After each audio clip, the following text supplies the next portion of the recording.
Thanks for tuning in at Brackeys. Hello everyone and welcome to video number 4 on creating a tower defense game in Unity. Today we're going to be adding some cool turrets to our game. We're going to be importing a nice turret model. We're going to be adding a script that will search for the nearest enemy and then lock onto that target. So that's basically the plan for today, and then in the next video we can focus on shooting. So the first thing that you want to do is go ahead and download the Tower Defense Assets pack. I'm going to have a link in the description and it's completely free for you to download, of course. And you can also use your own model, and there's both a Blender version and an FBX, but you can see that I have two different models in here, and that's basically because I wanted you to be able to choose the one that you like. So the first one here is just a very simple turret, and the second one is the same turret but with some front panels, and you can either choose one over the other, or you can choose to include both of them and then have them in some kind of upgrade system so that one can be upgraded to the other. Basically, if you have Blender installed, I recommend using the Blender files. This way you can easily edit them within Unity. If not, then I recommend using the FBX files. I'm going to be using the FBX file. So I'm just going to take the turret here, drag that into Unity, and it's a good idea here to make some kind of imports folder. I've already gone ahead and done that, so simply right click, create, and then folder, and then simply drag the model into that. Unity will quickly import it, and we're going to set up some settings. So the first thing here is I want to change my scale factor to 3. I want to calculate normals, and I want to do that with a smoothing angle of about 38. That should look fine. And then we are going to make sure that we import the materials. Then go apply, go under rig, and select none. So when all of that is set up, you can see that you have the turret and then you have a materials folder, and in here we have 3 different materials. We're going to set these up now. So to preview these, we should take our turret here and drag it into our hierarchy. Then let's hit F to focus in on it and reset the transform if it isn't already. And then we can boost this up by 0.5, and you will see that the pivot point is correctly set at the bottom of this turret. Make sure up here that you're set to pivot and to local. This way we can make sure that everything is oriented correctly. Let's expand this turret now, and you can see it split up into 2 parts. The first one here, which we are going to call the head, and the second one here, which we are going to call the base. And the pivot for these two aren't exactly well placed, so we are going to go in and change that in just a second. You can see that it has 3 materials on it, and one of it has only 2. So let's go ahead and rename these materials. So this right here is going to be the turret underscore barrels. The other one is going to be the turret underscore main, because that's going to be the main colored material. And then maybe a complementary or a secondary color here. And first off, if we select the turret main, go ahead and change the albedo to something a bit darker. And also I want to make this a bit metallic and just a tiny bit smooth, actually a lot metallic and a bit of smoothness in there. And then let's dial this down to make it kind of dark. I think this here is actually pretty good. I want it to be somewhat gray, and you can also preview what it looks like down here. Okay, so I kind of like the look of this material, so we're just going to continue with that for now. And then let's take the secondary one and adjust the albedo channel here as well. And for us, because we don't have a texture channel or a texture to input, the albedo is just going to be the color. So our color here is going to be a bit darker. So let's bump up the metallicness, let's dial down the smoothness a bit, and let's adjust the albedo channel here. I just want it to be a bit darker gray, just so we can get that nice shifting color there.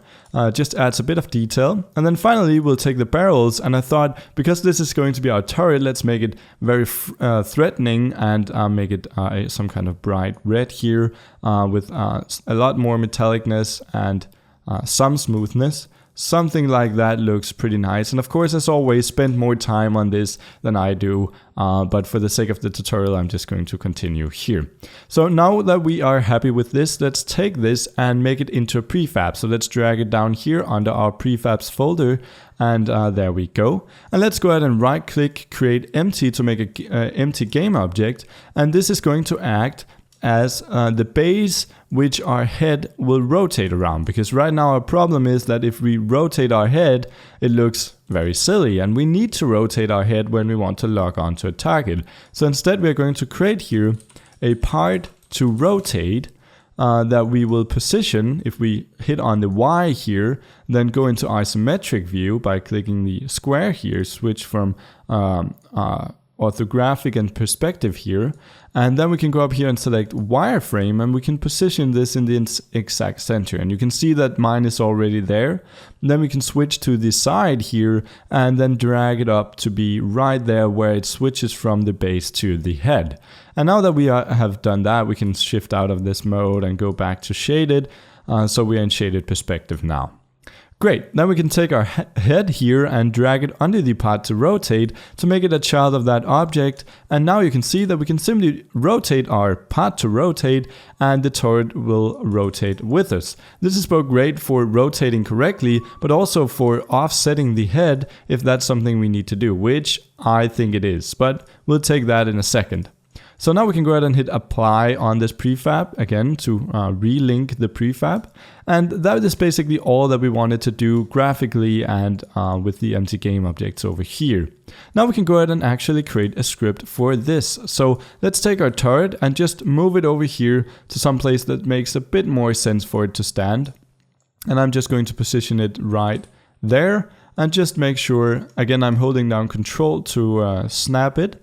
That is positioned correctly, and that looks nice.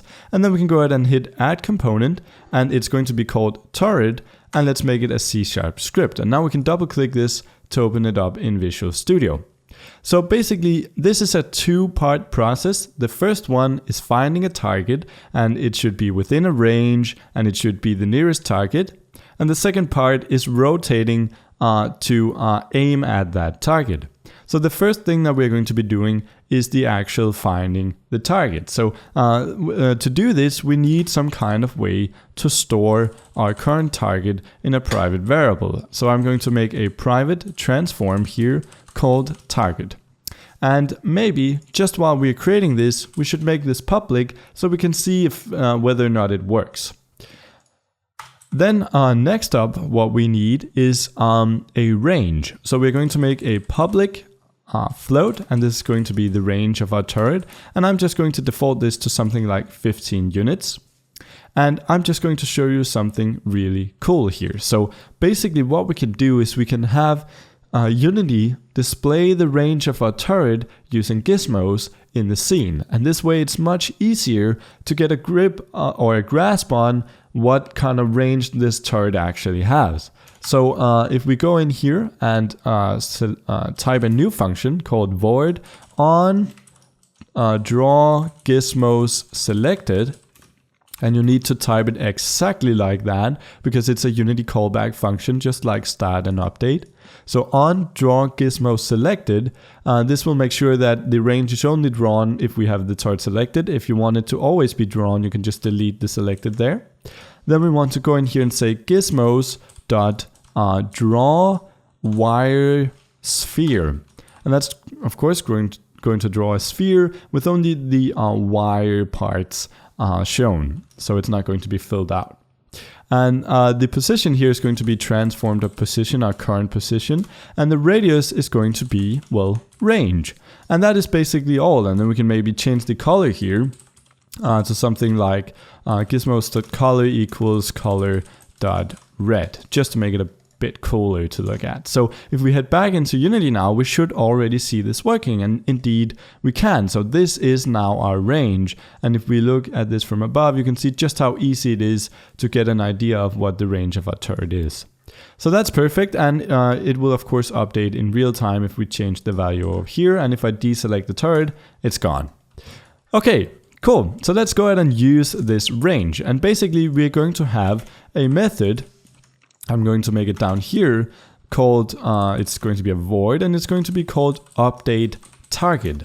And this is going to do a renewed search for a target. And it's basically going to search through all of the objects marked as an enemy. We're going to be using the tagging system. It's going to find the closest one. It's going to check if the closest one is within range and if there even is a target. And if there is, we're going to set our target equal to that object. However, we don't want to do this every frame because both finding all of our enemies is a pretty comprehensive task, and also when you're doing distance checks, that takes some computer power. So instead of doing this every frame inside of the update method, I think we should just make a method that will run, say, 2 times a second, which is a lot better than 60 or maybe 200. And we'll just have it check on a fixed basis, but not as often. So another thing you can do is only search for a target if you don't have one already. But I think that just quickly becomes a bit too complicated for our case. There's really no reason to, but it's definitely possible. So, but for now, this is what we're going to be doing. So let's make sure that this update target is called 2 times a second. So to do this, we go into our start method because this is where we want to invoke this repeating function. And we do that by calling invoke repeating. And we give it the method name, and this needs to be correct. So I'm just going to copy it there because I am not great with typos. And then we're going to do this after 0 seconds. We wanted to search for a target right at the beginning. And then we want our repeat rate to be 0.5 seconds. And you can, of course, adjust that to fit your game. But I think a few times a second is fine. So now we can go into our update target, and we can go in here and say that if we already know we're not going to be doing that. Okay, great. So we're basically going to be looping through all of the different enemies in our scene. And we're going to be using a for each statement. But in order to do this, we first need to get an array of all of the enemies. And to do this, we store this in a game object array, and we're going to call this enemies. And we set that equal to, and then we use game object dot find game objects with tag and make sure that it's plural here. And then we can input a tag. And I'm just going to make a public tag here, so a public string. And this is going to be the enemy tag. And I'm just going to default that to enemy. And then we're going to be using that down there, just so we don't hard code this stuff in. It's better to have it in the inspector. Great, so we are going to find all of the enemies that are tagged as enemy and store them in this array. Then we're going to loop through them using a for each statement. So for each game object enemy in enemies, what we are going to be doing is we are going to get the distance to that enemy. And so we are going to be using a float here. Distance to enemy equals vector3 dot distance between our position and the enemy position. So that's going to be enemy.transform.position. So that is going to return the distance in units and in Unity units, and then it's going to be stored in this float. Then basically what we want to do above this for each statement is we want to create a temporary variable. And what this variable will do, we're going to have a float here. It's going to be a float. It will store the shortest distance to an enemy that we've found so far. So this is going to be the shortest distance. And by default, we want this to be math.infinity, because when we haven't found any enemy, well, then we have an infinite distance to that enemy, if that makes sense. Just to make sure that our shortest distance doesn't get within our range when we don't have an enemy. We're just using math.infinity there. And also we want to store as a game object the nearest enemy that we found so far. And we are going to default this to null. So basically what we can now do in our for each statement is we can say if our shortest distance is less than or equal to, or actually just less than, if our shortest distance, if our distance to enemy is less than our shortest distance, that means that we've now found an enemy that was closer than any we have found previously. And if that's the case, well, then we want to set our shortest distance equal to our distance to enemy, and we want to set our nearest enemy equal to that current enemy that we are iterating over. So if this makes sense, basically what we're doing is we are finding all of our enemies, and then we are saying for each enemy that we found, we want to get the distance to that enemy. We want to see if that distance is shorter than any distance we found before, and if it is, we want to set the shortest distance equal to this distance and tell the computer that the nearest enemy that we found so far is this enemy. Great. And then what we can do is we can, beneath this for each statement, we can go ahead and check if nearest enemy is not equal to null, meaning if we found some kind of enemy, and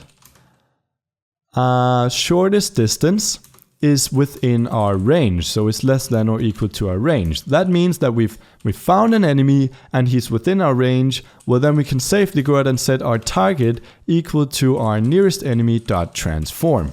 And there we go, we found the closest target. So that's basically what we're going to be doing here. Then in our update method, we want to make sure that we aren't doing anything unless we actually have a target. So we're going to say if target is equal to null, well, then we simply want to return. Then we don't want to do anything in this update method because we are going to be using the target for everything. We're going to be using it to log on to shoot at, all that. So if we don't have a target, let's not do a thing. Great. So that's basically all there is to updating the target. And we should now be able to go in here and see this target update as soon as, of course, we mark our enemy prefab with this tag. So let's go in here, find our enemy prefab, hit add tag, add a new tag to the list, which is going to be enemy, go back and find our enemy prefab and change the tag to enemy.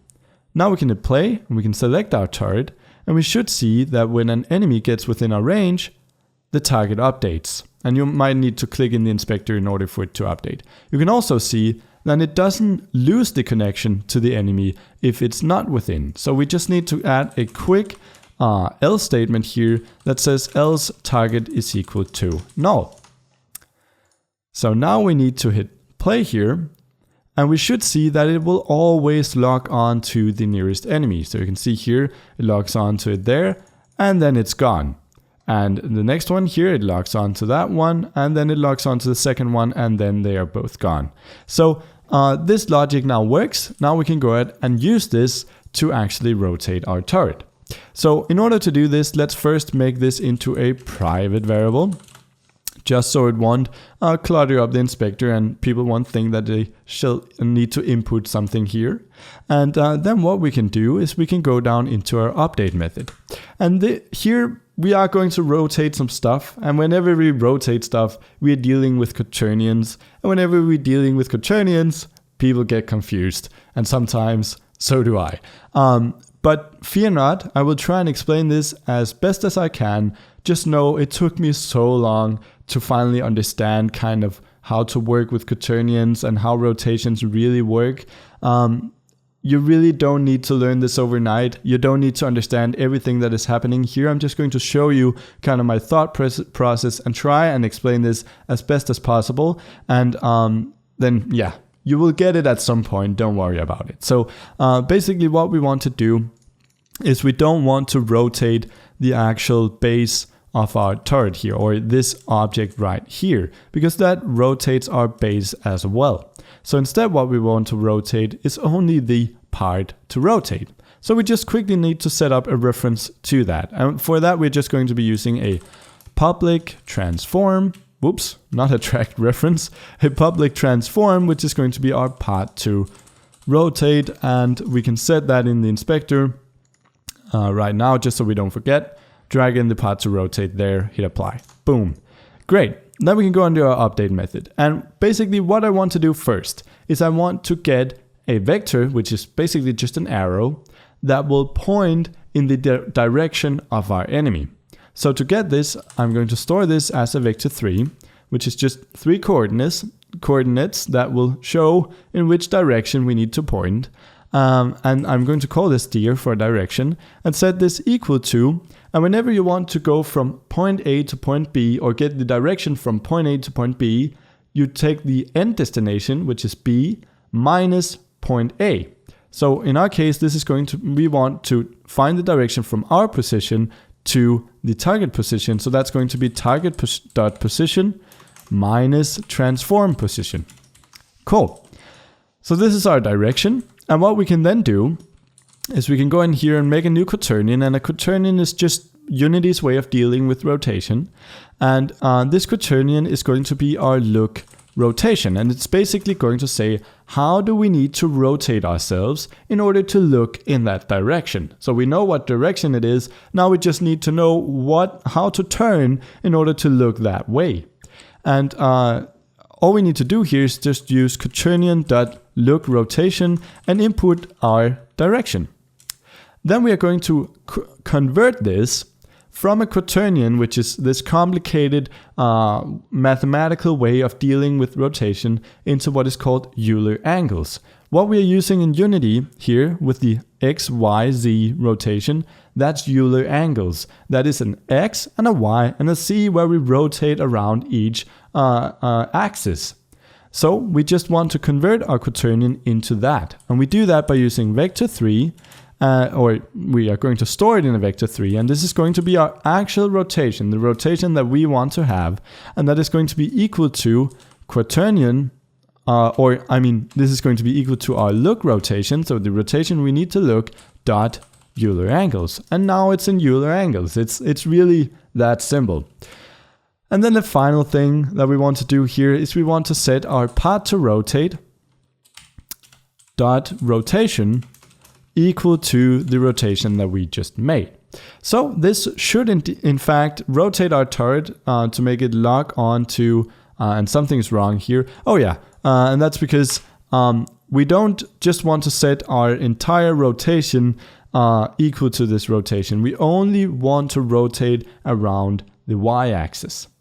And that's why we convert this into Euler angles. We could just have gone like look rotation there and everything would have been fine, except we would rotate our body in all directions. And we don't want that. We only want to rotate around the y-axis.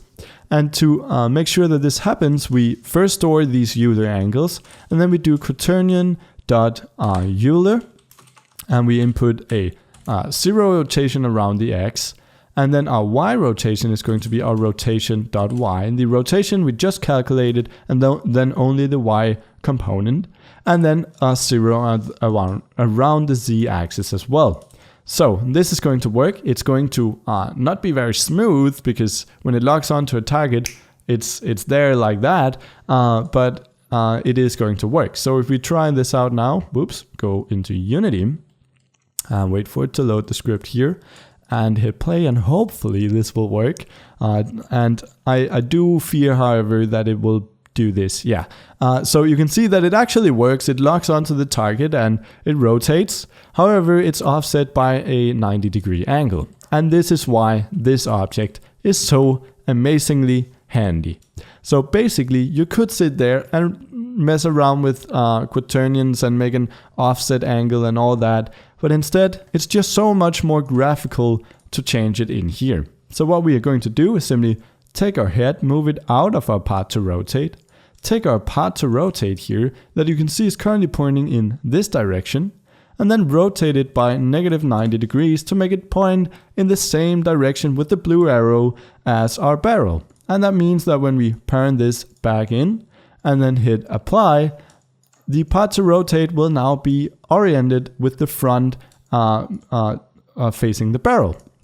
So that's perfect, and now we can hit play and it should already be fixed. We didn't need to do any math or whatever, we just needed to move that. So this is actually working. The only thing that I want to do now is just have it smooth out a bit, because when it finds a new target in particular, like right now, it just jumps there, and that is pretty ugly behavior. So to do this, we use a Unity method called lerp. And lerping is basically just smooth transitions from one state to another. And you can do this with rotation and position and just numbers in general, colors, everything. We are going to be doing this with rotation.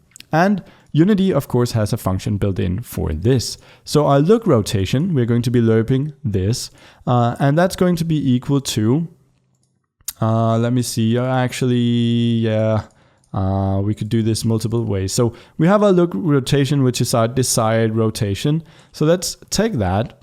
And then instead of just getting look rotation.Euler angles, we're going to get quaternion.lerp. And then we're going to lerp from our current rotation, which is our path to rotate, to our look rotation. And we're going to do this as time passes by. So we're going to be using time.delta time. So yeah, that should be fine. And this is going to be path to rotate dot rotation, of course. And then we need to multiply with some kind of speed variable here, so we can adjust how quickly this turret will move to get to a new rotation. So let's just add a speed parameter up here, which is going to be public float, and this is going to be our turn speed. And we're going to set that to a default of 10, which is pretty quick, but I think it should be snappy, definitely, just not that snappy. And let's multiply this with our turn speed, and that might be confusing. Basically what we're saying is we want to rotate, or we want to smooth the transition from our current rotation to the new rotation over time, determined the quickness determined by our turn speed, and then convert it into Euler angles. So yeah, okay, we did it. So this is our target lock on. Great, so let's hit play here, and hopefully we should see this working now. So see that? And you can see it's way smoother now when it finds a new target and locks onto that as well. And basically what you can do now, because this is a prefab, is you can just duplicate this and move it around your map, and you should see these turrets functioning just the way that we want them to. So basically the next thing that we're going to be doing is we're going to be adding in some bullets that will actually damage our enemies, hopefully. And then we need some kind of way of spawning these turrets in, some kind of way of purchasing them, selecting a location for them to be built. And yeah, so I think this series is moving on nicely, and yeah, I'm excited about it. So thanks for watching today's video, and I'll see you in the next one. So I'm going to start mentioning Patreon supporters the following month after they donate, so that there won't be any difference from donating at the beginning of the month to the end of the month. This way everyone will get a full month of mentions, and yeah, everyone will be happy. So just wait for the next month and you will see your name here. So thanks for watching, and I'll see you soon.